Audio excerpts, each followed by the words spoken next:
Hello viewers, in this video we will talk about sound of C.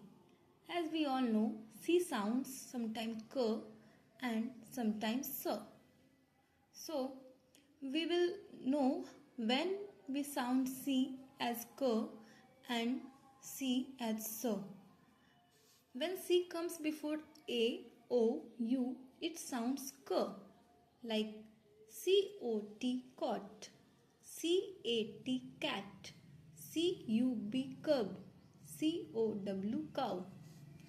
Now, when C comes before E, I or Y, it sounds S, as C-E-L-L, cell, C-I-T-Y, city, C-Y-B-E-R, cyber, C-Y-C-A-S, cycus.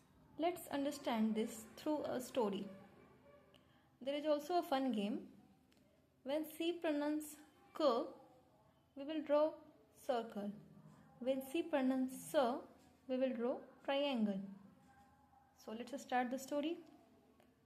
The cat and the mouse. Once there was a cat.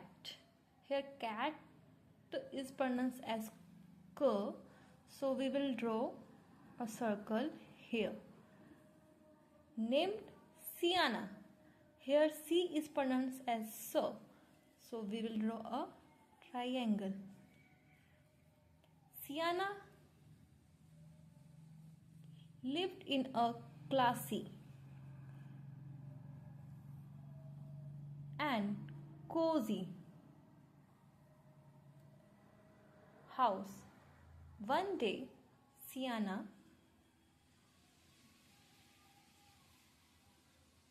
saw a mouse in the cupboard. The mouse was quick, but Sienna was quicker. Sienna chased the mouse out of the house.